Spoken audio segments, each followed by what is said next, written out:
오늘 하나님의 말씀은 디모데후서 1장 9절부터 18절까지 말씀입니다. 디모데후서 1장 9절부터 18절까지 말씀입니다.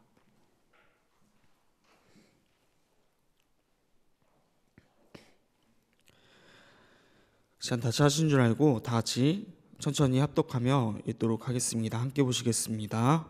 하나님이 우리를 구원하사 거룩하신 소명으로 부르심은 우리의 행위대로 하심이 아니요 오직 자기의 뜻과 영원 전부터 그리스도 예수 안에서 우리에게 주신 은혜대로 하심이라.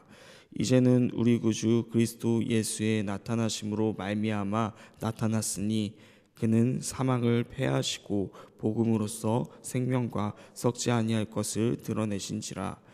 내가 이 복음을 위하여 선포자와 사도와 교사로 세우심을 입었노라. 이로 말미암아 내가 또 이 고난을 받되 부끄러워하지 아니함은 내가 믿는 자를 내가 알고 또 내가 의탁하는 것을 그날까지 그가 능히 지키실 줄을 확신함이라. 너는 그리스도 예수 안에 있는 믿음과 사랑으로서 내게 들은 바 바른 말을 본받아 지키고 우리 안에 거하시는 성령으로 말미암아 내게 부탁한 아름다운 것을 지키라. 아시아에 있는 모든 사람이 나를 버린 이 일을 내가 아나니 그 중에 불과 허모게네도 있느니라. 원하건대 주께서 오네시보로의 집에 긍휼을 베푸시옵소서. 그가 나를 자주 격려해 주고 내가 사슬에 매인 것을 부끄러워하지 아니하고 로마에 있을 때에 나를 부지런히 찾아와 만났음이라. 원하건대 주께서 그로 하여금 그날에 그의 긍휼을 잊게 하여 주옵소서. 또 그가 에베소에서 많이 봉사한 것을 내가 잘 아느니라. 아멘. 함께 말씀 보시겠습니다. 오늘 본문은 어제에 이어 바울 서신의 마지막인 디모데후서의 시작입니다. 1장 9절부터 18절까지 함께 읽어보았는데 어제에 이어서 바울은 디모데에게 권면의 말을 전하고 있습니다. 먼저 오늘 본문 살펴볼 때 9절부터 10절 그리스도 예수 안에 있는 구원에 대해서 살펴볼 때 제가 다시 한번 9절과 10절 말씀 읽어보도록 하겠습니다. 하나님이 우리를 구원하사 거룩하신 소명으로 부르심은 우리의 행위대로 하심이 아니요 오직 자기의 뜻과 영원 전부터 그리스도 예수 안에서 우리에게 주신 은혜대로 하심이라. 이제는 우리 구주 그리스도 예수의 나타나심으로 말미암아 나타났으니 그는 사망을 패하시고 복음으로써 생명과 썩지 아니할 것을 드러내신지라. 아멘. 오늘 말씀 다시 한번 보았는데 9절의 시작은 하나님이 우리를 이라고 시작하고 있습니다. 그러면서 부르심에 대해서 말하고 시작하고 있는데 이에 대하여 두 가지를 언급하는데 첫 번째로 하나님이 우리를 구원하셨다는 것입니다. 바울은 하나님이 우리를 구원하신 분이라고 말하고 있습니다. 이것은 구원으로 시작된 사건, 즉 우리를 믿음의 신자로 부르셨음을 말하는 것입니다. 또 두 번째로 하나님이 우리를 구원하사 거룩하신 소명으로 부르셨다는 것입니다. 바울은 하나님의 첫 부르심을 믿음의 신자로 부르심으로 말한 것이라면 두 번째로 바울이 말하는 부르심은 사역자로서 사역을 감당하는 거룩하신 소명으로 나아가는 부르심이라는 것입니다. 여기서 사역자라는 것은 목회자만 뜻하는 것이 아닐 것입니다. 우리는 각자 하나님께 받은 거룩한 소명이 있다는 것입니다. 하나님은 그 거룩한 소명을 일부 목회자들에게만 주신 것이 아니라 예수님을 믿는 자라면 누구에게나 주셨다는 것입니다. 이어서 바울은 그 부르심이 우리가 무엇인가 잘하는 행위에서 난 것이 아니라 하나님의 계획과 은혜로 구원하셨다는 것을 말하고 있습니다. 사람은 불완전한 존재이기 때문에 행위로 하나님의 기준에 만족할 수 없습니다. 바울은 죄인된 사람이 자신의 행위로 구원에 이를 수 없는 복음의 핵심에 대해 말하고 있는 것입니다. 그렇게 우리에게 주신 은혜입니다. 그런데 행위대로 하심이 아니요 은혜대로 하심이라 사이에 무엇이 있으니까 오직 자기의 뜻과 영원 전부터 그리스도 예수 안에서 라고 되어 있습니다. 영원 전부터라는 말은 창조 이전을 의미하는 것입니다. 그런데 오늘 본문에서는 영원 전부터 창조 이전부터 그리스도 예수 안에서 우리에게 은혜를 주셨다는 것입니다. 즉 창조 이전부터 예수님은 하나님과 함께 하셨다는 것을 말하며 의미하는 것입니다. 9절에선 창조 이전부터 역사하신 하나님에 대해서 말하고 있다면 10절부터는 이 땅에 오신 예수님에 대해서 말하고 있습니다. 그렇게 이제는 우리 구주 그리스도 예수의 나타나심으로 말미암아라고 시작하고 있습니다.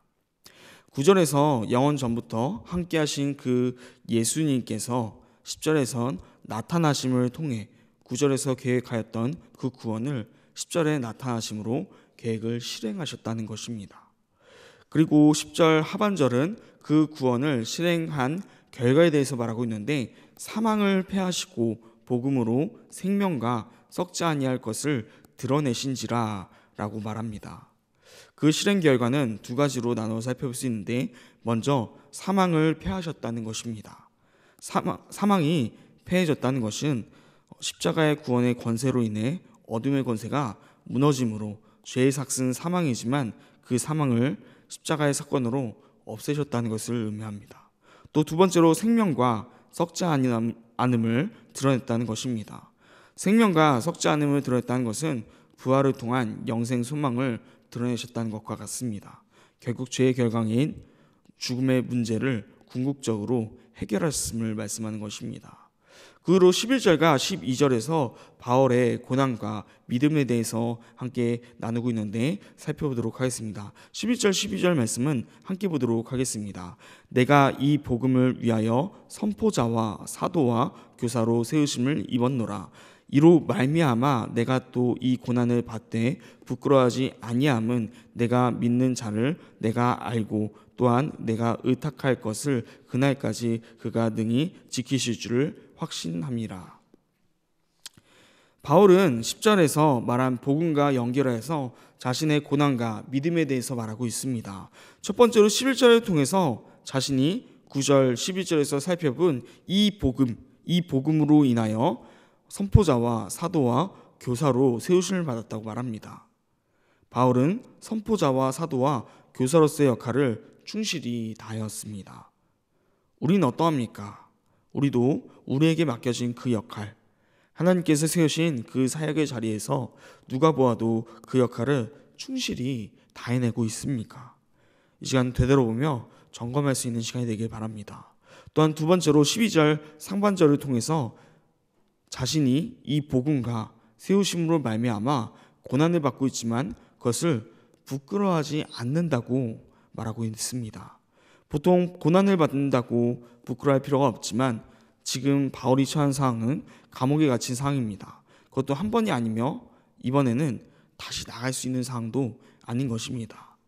그렇게 많은 사람들이 이런 바울을 부끄러워하며 바울로부터 떠나갑니다. 하지만 바울은 부끄러워하지 않았다는 것입니다. 세 번째로 그럴 수 있는 이유에 대해서 말하고 있는데 바로 그날까지 그가 능히 지키실 줄을 확신하기 때문입니다. 여기서 그는 누구입니까?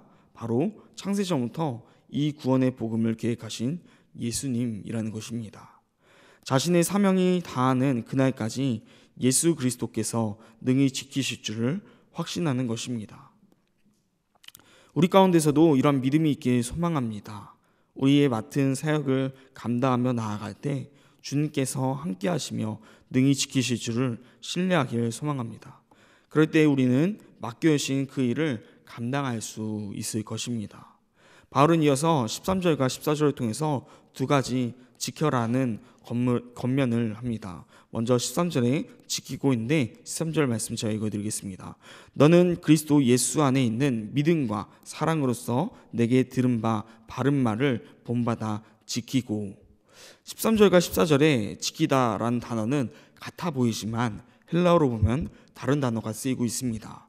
13절에 지키고에 쓰인 헬라어는 에고라는 헬라어를 가지고 있습니다.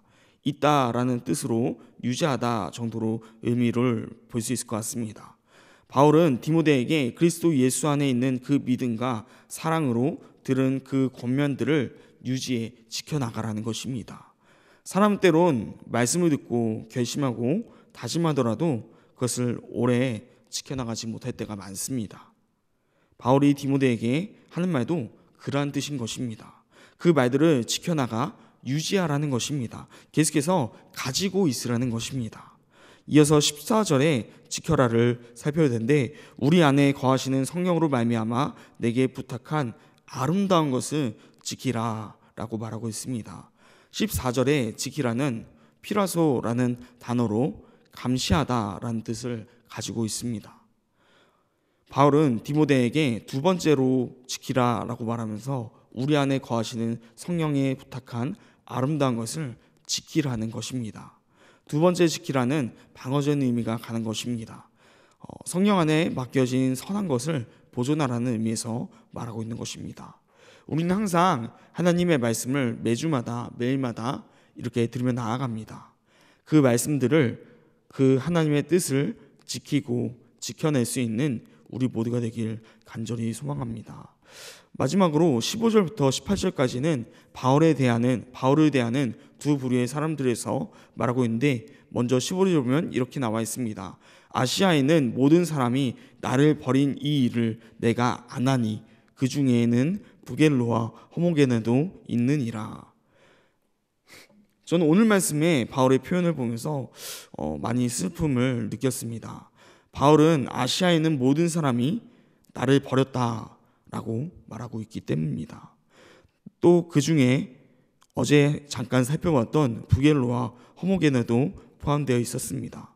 이름이 등장한다는 것은 디모데도 알 만큼 비중이 있는 사람이 아니었을까, 친근한 사람이 아니었을까 생각해 봅니다. 그러나 그런 자들조차 감옥에 연달아 갇힌 그 바울을 부끄러워하며 버렸다는 것입니다. 때론 복음을 전하다가 고난당한 일이 바울과 같이 불명예스러워 보일 수도 있습니다. 세상 사람들이 보기에 부끄러운 모습일지도 모릅니다.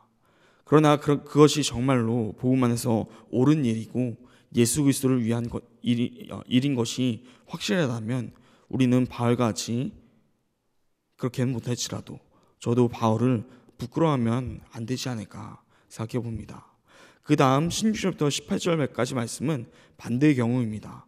특별히 바울은 오네시포로의 가정을 언급하고 있습니다. 디모데도 아는 사람이었기 때문에 언급하지 않나 생각해 봅니다. 바울이 에베소에 있을 때에도 섬겼는데 자신이 로마 감옥에 있을 때에도 자주 방문해 격려했다고 말하고 있습니다. 더 나아가 주께서 그 가정에 긍휼을 베풀어 달라는 말을 2번 반복함으로 그 가정에 대한 마음을 표현하고 있습니다. 이 긍휼이라는 단어는 어제도 살펴보았듯이 헬라어 엘레오스로서 하나님의 무조건적인 사랑을 의미함을 살펴보았습니다. 그리고 그 표현을 디모데에게 사용하며 하나님 앞에서 디모데가 긍휼히 여김받기를 바란 마음이 있었음을 보았습니다. 그런데 오늘 본문에서도 동일하게 사용되는데 그 대상이 오네시포로라는 것입니다. 어제 내용을 통해 바울은 디모데를 어떻게 생각하는지 보았다면 오늘 본문에서는 바울이 디모데와 같이 오네시포로를 생각한다는 것을 통해 바울이 얼마나 이 오네시포로를 아끼고 또 오네시포로도 바울에 대해서 어떻게 대했는지 알 수 있는 부분이 아닌가 생각해 봅니다. 하지만 오늘 본문의 핵심은 바울과 오네시포로의 개인적으로 얼마나 친밀한 관계였는가를 의미하는 것이 아닙니다. 바울이 이 말씀을 통해서 전하려는 핵심은 복음 사역의 동참입니다. 오네시포로는 바울의 토육이 복음 사역 때문임을 인정하였기 때문에 전혀 부끄러워하지 않았다는 것을 말하고 있는 것입니다. 그렇게 15절부터 18절까지는 바울을 인간적으로 버린 자와 바울을 환대한 자를 말하는 것이 아니라 복음의 참된 의미를 알고 그 고난당하는 바울을 부끄러워하며 그 복음 사역에 동참하였는가를 말하고 있는 것입니다. 바울이 디모데에게 말하고자 하는 것도 동일한 것입니다. 디모데가 바울의 고난을 움츠러들지 말고 상황과 관계없이 당당하게 복음 사역을 감당하며, 또 디모데 자신도 나중에 그러한 바울과 같은 고난이 찾아온다 할지라도 당당하라 라고 말하고 있는 것입니다. 우리가 사역을 하며 생각해야 하는 것은 세상 사람들이 아니면 다른 사람들이 우리를 어떻게 보는가가 아닙니다.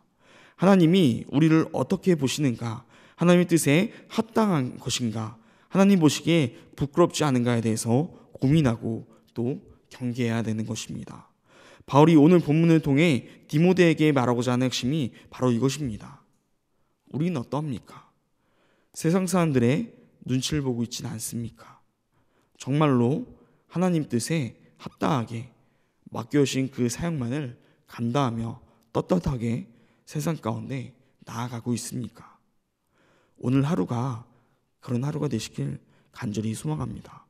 그렇게 되어서 오늘 하루를 다 마치고 우리의 뒤를 돌아볼 때 하나님 앞에서 한 점 부끄러움 없이 살았음을 자랑으로 여길 수 있는 그런 하루가 되시기를 오늘 하루 간절히 축복합니다.